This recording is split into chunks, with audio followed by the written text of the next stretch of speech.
in making. This is the guy behind the maker movement. He's also a general partner at Network Society Ventures. He's an entrepreneur in residence at UC Berkeley.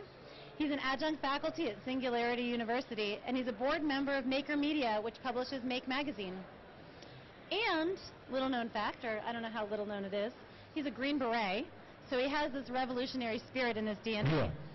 Please join me in welcoming Mark Hatch to the CTA Gary's Book Club stage. Thank you very much, Rachel. Thanks for being here. Yeah. So tell us, in case people don't know, let's start from basics here. Tell us a little bit more about the maker movement and why do you call it a revolution? Sure. So the maker movement started about 12 years ago with the first publication of Make magazine, and it's really a celebration about making things. Any kind of thing. So a lot of the people who have used maker spaces now have companies here at CES.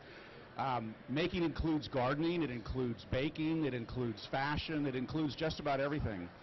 But we've been really focused on computers and programming and so forth for a long time.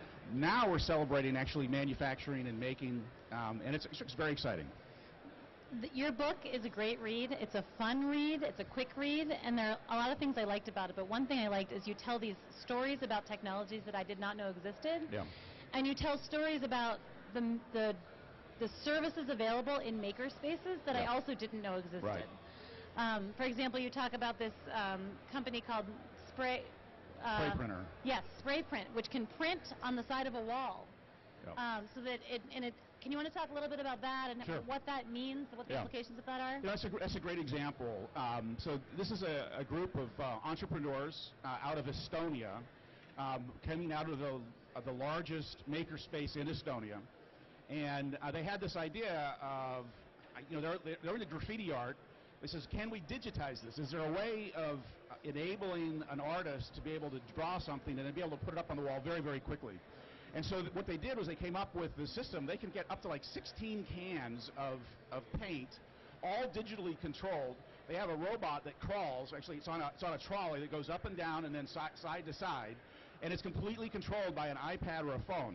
So you can take a photo of somebody, it'll digitize it, and then in about 20 minutes we could do an 8 by 10 foot mural of you on the side of a wall. I'm very tomorrow, if exactly. I want to change my look or wear a different outfit, you just paint me back up again tomorrow. But what's cool about it is that this kind of technology is, it's spread out all over the world. These ideas are spread out all over the world. It's usually hundreds of thousands, sometimes millions of dollars to get to a prototype. But if you can get access to a 3D printer, you can get access to some basic electronics, you get access to a maker space, you can start prototyping these things for thousands of dollars. And then there's a whole ecosystem now that's built up around it. You've got Kickstarter and Indiegogo. You've got ways of getting things into the market. Yeah, it's fabulous. How do you get the message out about the possibilities afforded by maker spaces to potential makers? I mean, you have this book. But how do you let people know about the resources available in these spaces? Make magazine does the best job, and I'm on the board, so there's the commercial for them. They've got a great magazine that comes out, I think, every 2 or 3 months, quarterly, and it has all kinds of resources. So Make magazine and Make.com have lots of resources. I spend a lot of time. I quit my job 2 years ago to try to drive awareness harder. So I spend a lot of time on the road talking to governors, talking to educational institutions and so forth. And doing this kind of thing. And writing another book because we needed an update. Wait, we got to get to the next book in a second. Let's focus on this one. You talk about there are different kinds of partnerships and there are different kinds of maker spaces. There are maker spaces in public institutions like in libraries. Right. There are privately funded and built up maker spaces like what we see at companies like Ford and Johnson & Johnson. Right. Can you talk a little bit about like the public-private partnership, where you see these spaces going? Sure. So there's a wide range of implementations of maker spaces, from small ones like Fab Labs that are as small as 400 square feet to 1,200 square feet. Those are typically nonprofits associated with a library or a small school. Universities tend to have larger spaces, so like at UC Berkeley, we have like a 50,000 square foot location. Anybody that goes to Berkeley for $75 a quarter can get access to it. But the key going forward really is these public-private partnerships where educational institutions are building these. The state of California is opening 22. Wow. Many of them will be open to the public, which is, I think, a key piece. The Ford example is very good. They built one. We built one with them at Allen Park, and it's completely open to the public. And then, of course, the Johnson & Johnson, they've got 10 of these. They're not makerspace per se, but they're like pharmaceutical versions of it. And you have to compete to get in, but once you're in, everything's free. So cool. I believe we're going to see every educational institution on the globe is going to have a makerspace within the next 10 years or so. I want you to talk a little bit more about the Ford model. We just, at 9 o'clock this morning, we had Ford's CEO on our keynote stage over at the Venetian. And they have a great story about how they're promoting R&D and innovation internally. Yeah.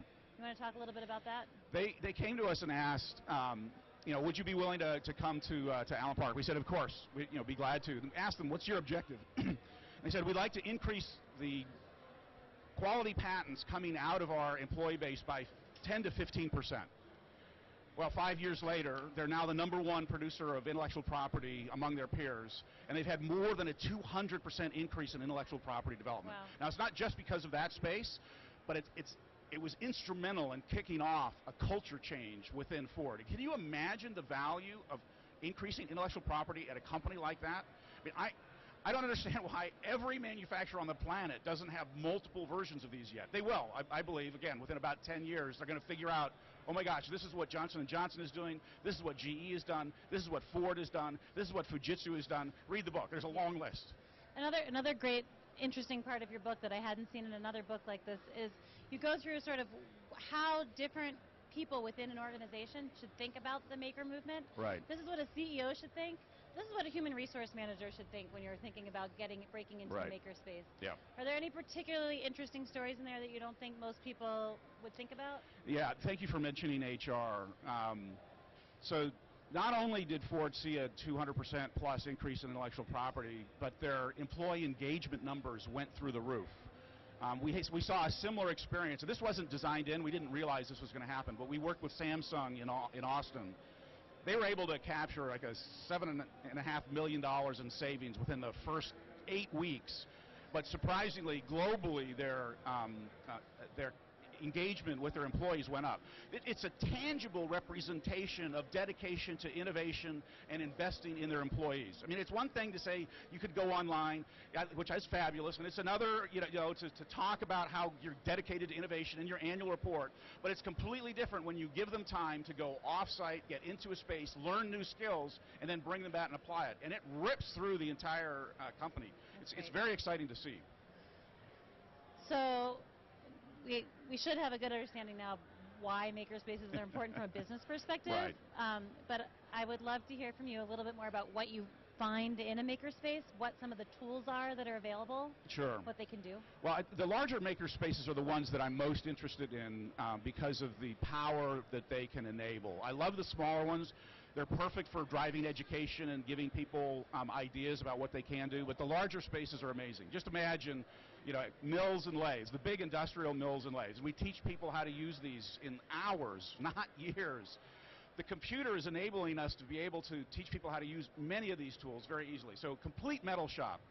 Welding. I love doing date night welding. You bring the wife or the spouse or significant other, you come in, you get to dress up, and you get to play with molten steel. It's a lot of fun. Laser cutters are incredibly easy to use, very powerful. We have people accidentally start businesses after taking like a 90-minute class. 3D printers, of course, sewing machines, which is like non-obvious, but if you're going to build a boat or the world's fastest electric motorcycle, you're going to need to be able to sew a seat or a sail or something. So it's literally every tool you need to make anything on the planet. I mean, anything that you see here in this booth could be made at a makerspace. Do you have a sense, like stats-wise, of how many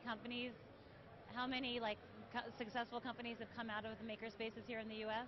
I have no idea. Okay, we can't keep track. It's hundreds and hundreds. You name a number of them. Yeah, it's hundreds. Square. I mean, Square, James McKelvey and Jack Dorsey came out of one. The world's fastest electric motorcycle, the world's most efficient data cooling center system. I mean, I could go on and on. All of these are because somebody said, I have an idea, I don't know how to build it, and when I left a year and a half ago, we had 9,000 members across the U.S. and 3 locations internationally. So, I mean, tens of thousands of people have been enabled just through our spaces. There are hundreds of spaces, probably over 1,000 spaces now around the world. So my guess is millions of people now have access. So this is an international movement. We're an international show. Yeah. We actually this morning released our international scorecard, which evaluates 38 countries plus the EU on their innovation friendliness. Yeah. It's sort of a guide for startups and for governments on what to do to encourage innovation. It sounds like we should, we're thinking about what to do for the 2019 scorecard. Right, It seems like we should think about this maker movement. There's a whole maker cities approach, like going beyond just maker spaces. There's an educational component. There's a disadvantaged youth component. There's a justice and a diversity component that can all be woven into an entire city's effort. So I would encourage you to take a look at the maker cities handbook and playbook. And where are you seeing some of the bright spots, both here and internationally, of like how the maker movement is transforming cities? It's happening everywhere now. I mean, so all the major cities, Paris and Munich and Berlin, lots of great spaces in Berlin. Of course, in the United States, we've got spaces that have popped up everywhere. I'm actually doing some consulting in Saudi Arabia right now, and met a woman who has opened the first and only women's-focused makerspace in Saudi Arabia. Wow. Of course, China's jumped on board. India's jumped on board from the top down. They've announced they want to do tens of thousands of these spaces. That's great. So, I know I need to let you go soon, but it sounds like you have some new projects on the horizon that you want to give us a sneak peek into. Yeah, I'm very excited about this. Having been in the movement for 10 years now, I've got some pretty good ideas of what needs to happen, and this public-private partnership is really important. We're missing some key pieces on the education front. We're missing some pieces on funding maker spaces, both at the local and at the kind of the larger level. So I've decided with some partners of mine, a Network Society Ventures and Network Society Labs, I'm going to do an ICO this year. Wow. So an internet coin offering, a tokenization. This area needs a token. And so the idea is really simple. People will be able to show what skills they've picked up in various locations using the blockchain. They'll be able to, teachers will be able to prove that they have the capability to teach, again, because of the blockchain. And then using the token, they'll actually be able to get paid in tokens and get classes in tokens. Great. Yep, I'm very excited about it. Good. That's great. And so you can find out all about it at makerrevolution.com. Wonderful. Well, the initial launch page. Wonderful. Well, we are so lucky to have you here with us this week. We hope you have a great show. Thank you, Thanks Rachel. for joining us. Absolutely. I appreciate it. Thanks, everyone, for showing up.